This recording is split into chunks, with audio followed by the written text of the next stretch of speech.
I met a gypsy. Ruben's he's such a maybe an underrated figure. Maybe a lot of the GP guys maybe know about him, but I mean he was massive for Jeffrey. I've completely forgot that he even worked with Ben. Yeah, so he's had a really wild career of working with the best guys, and no one really knows about him. Definitely, they made a T-shirt. I think he even worn it on the Sunday night when I got champion, with his name, like Rubes Racing Champion Maker. So it's been Tyler Rattray, winning MX. I don't even know this. Probably 05. Probably 04, 05. I don't even know. I got born in 04. I don't even know. I never seen Tyler Rattray ride. Ben Townley, same thing. So it was Tyler. Then it was Ben, Jeffrey, me. It's crazy how many titles Ruben won. I don't know to be precise, but I think it's like close to 10 titles or something. I was going to say almost 10, eh? I think so.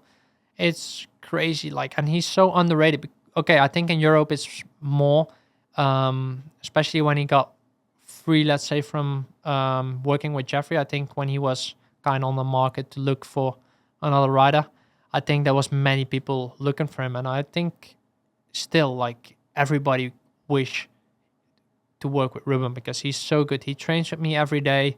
He does everything with me. He cycles with me. He does the gym with me.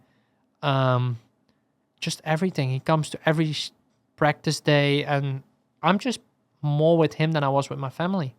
It's crazy. I spent more time with Ruben in France, or I even stayed at his house because we would train in the evening still and train the next morning. So we would be so much together just to get ready for the season. And that's the nice thing. We live pretty close to each other, so it's 20 minutes for him to get to the workshop, and it's 20 minutes for me. So if I have to drive to him, it's exactly 40 minutes, and that's decent. If you have that here in the US, you're living next door. You call it next door. Next door neighbors. I'm living next door to my trainer if it's 40 minutes. So it's pretty cool, and I think he had a big help in this whole process of getting me to a world title. What's his background? So he used to race himself, and then I think it's in a Supercross crash. Yeah, Supercross. He crashed, broke his back or broke his neck, and then he still has problems with it. So one of his foot doesn't really work anymore. So he needs to have one of those braces to keep his foot up, and it's hard for him to ride. And after that, he actually had to stop. He can't run anymore. So only the running training, but I can't run really with my ankles.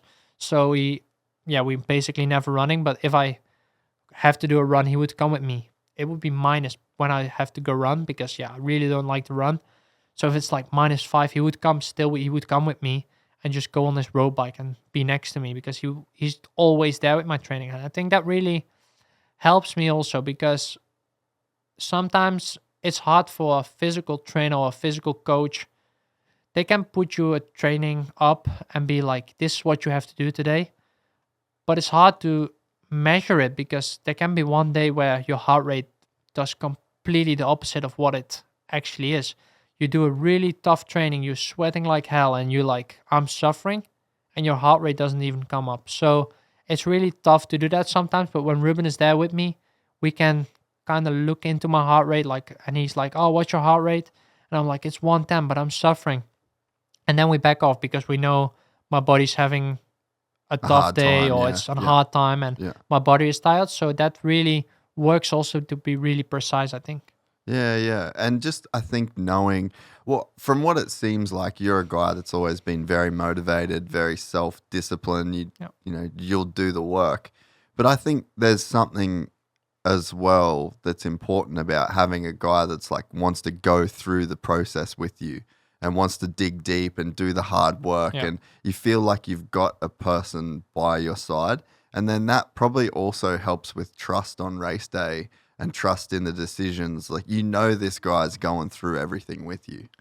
Yeah, exactly. And also Ruben has been going through everything with Jeffrey. So sometimes he's like, I wish this, because he still has the same bike from when he started with Jeffrey. Because when he started with Jeffrey, he never really trained anymore after his injury. So we had to start on an e-bike, and he still has this e-bike, which he uses to go ride mountain bikes. Where in Holland, we have to kind of do mountain bike in the winter because everything is frozen. It's been on minus the roads and stuff. on the road. It's just Yeah, way too yeah. dangerous to go out Yeah. with a road bike. Yeah. It's just way too dangerous. So you have to do everything on the mountain bike. And of course, you have to talk a lot, or you're talking a lot when you're out cycling. Even with Jeffrey, you had to use this road bike, this e-bike when Jeffrey is on the road bike, because Ruben was not fit enough to go out with Jeffrey and just be on a normal bicycle. And Ruben is telling me sometimes, like, I wish this bike could talk. It would be crazy. Like, the stories this bike went through, it's crazy. Like, Jeffrey, before the showdown with Romain Fevre, Yeah. they went out for a cycle and they just talked for an hour. Like, Ruben's like, I wish this bike could talk. It has so much stories. They spent so much time on the bike because also Jeffrey can't run. Yeah. So they have always had to cycle, and they went to crazy stories. Ruben was like, if this bike could talk, it would be dangerous. Like, I would not allow to sell it because it would just be way too crazy. Yeah. All the stories he went through. If you enjoyed this content, please like and subscribe. And to listen to the full 3-hour podcast, search Gypsy Tales in your favorite podcast platform or click the link in the description below. Gypsy Gang.